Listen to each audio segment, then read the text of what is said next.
That's it. That's it. I'm out of money, broke. I don't get paid again until Friday, and I'm like, what am I gonna do?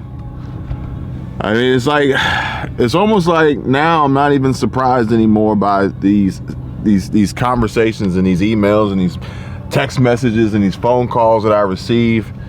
And it's like, look, I done told you, okay, folks, but hey, sometimes, the hardest lesson to learn is going to be the most valuable. It'll last, it'll stick with you and prevent you from repeating the same mistakes over and over.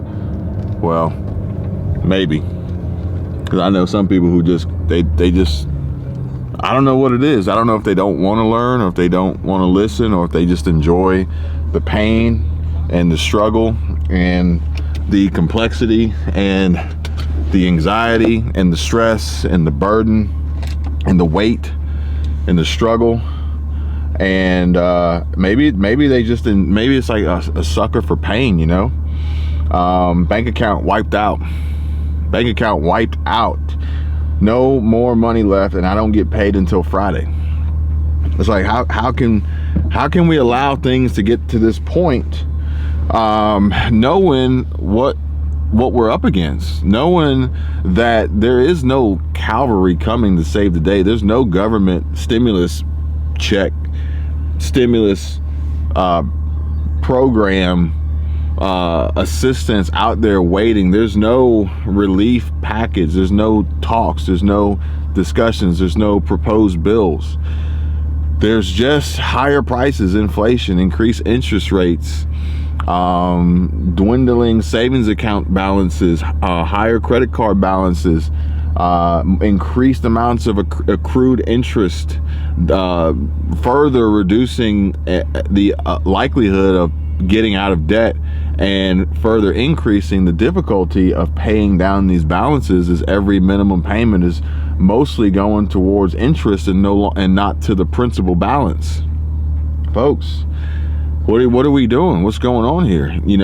Meanwhile, we got a select group of folks out there that are bankrolling themselves, through their own businesses, through their holding companies, borrowing money from themselves, taking advantage of the tax structure benefits that these business loans to themselves are not being accrued as personal income, and paying zero interest on them instead of paying the banks and these credit cards these higher interest rates. But unfortunately, I come across a lot of different folks, a lot of different walks of life, a lot of different financial situations that they may be in, good, bad, or indifferent, looking to improve, looking to make better than what they already are, or looking to make some drastic changes and make a complete 180-degree turn to get out of debt, stop living in poverty, no longer be considered working class poor, middle class that's bound to be wiped out, no longer making just enough money to be broke and living paycheck to paycheck. Right now, today, 2022 is ending, 2023 is beginning, folks. 2023 is going to be the year of which you have to make a lot of money to be poor. You'll have to make over six figures to be poor. And that's for most parts of the country. Most family, household of 2, 3 or more, you're going to have to make a lot of money to barely get by. And it's not just some folks out there making poor decisions, folks. There's some people out there that make a lot of money. They have some sound investments. They have some cash flow producing assets. They're building wealth. They are investing. They have some impressive portfolios, and we're having conversation of how can we make this even better? How can we grow this even more? So there's two sides to this equation, to this conversation, to this coin. This one in particular that has reached out to me here recently, unfortunately, is teetering on the nice edge of disaster and ultimate demise, because they literally are dead broke, like flat broke. Like, sometimes I say I'm broke because it's a figure of speech, because I just don't want to do something, or I don't want to spend the money, I don't want to buy something or whatever. Maybe I'm not liquid, maybe my cash is tied up in some other investment. But this person in particular, what she showed me, this woman, look, what she showed me, I could not believe. When she showed it to me, when she showed me her bank screenshot of her banking, when I talk about flat broke, she like negative broke in the red. And it's how many days until payday? How many days until Friday? Whatever day you get paid.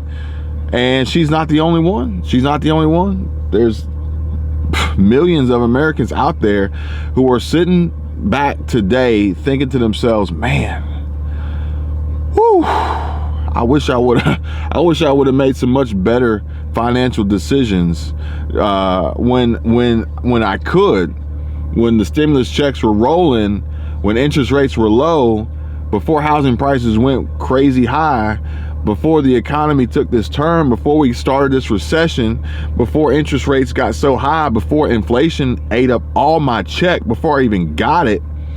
Man, I wish I would have did something different. Man, I wish I would have been paying attention and not wasting money. Man, I wish I would have been applying the 5 basic principles: earning more money, spending less than I make, budgeting wisely, eliminating high interest revolving consumer credit card debt, saving money and investing to build wealth, ultimately passive income streams. I wish. Man, what do I do now? What can you do? You know, that question I get asked all the time. Kevin, how can I make money? How do I make money right now? I just need to make $1,000 a month. I just need to make another $1,000 a month. I just need to make another $250 a week. Whatever it is, I came across a young woman. She made $1 million in 1 month. She made $1 million in 1 month through her online drop shipping company. And that means in 1 month, she made $1 million by not actually touching any physical products through a drop shipping business. But the key was, it took her 3 years. It took her 3 years to get to that point. It's possible. It's doable. It has been done. It will be done again. Personal experience, folks. But guess what? It didn't happen overnight. It takes time. It takes drive. It takes energy. It takes effort. It takes dedication. It takes, passing up on some wasting of time in some other areas, or wasting of money in other areas, and some indulgences, so that you can get to that point where you can say that I made $1 million in a month, and you can say that I'm not broke, and I'm not worried, and I'm not in fear of being broke, and I don't get paid for another week, and I don't have any money. I don't know how I'm going to get by. I don't know how I'm going to pay my bills. I don't know how I'm going to put gas in the tank. I don't know how I'm going to buy food and groceries and stockpile and prep and fill my pantry. No, you don't have to worry about that. But you got to start. She didn't make $1 million in a month overnight. She made $1 million in a month after putting in the work to get it started, to get it going in a drop shipping company where she don't even touch the physical products. She doesn't even touch the products. $1 million in a month.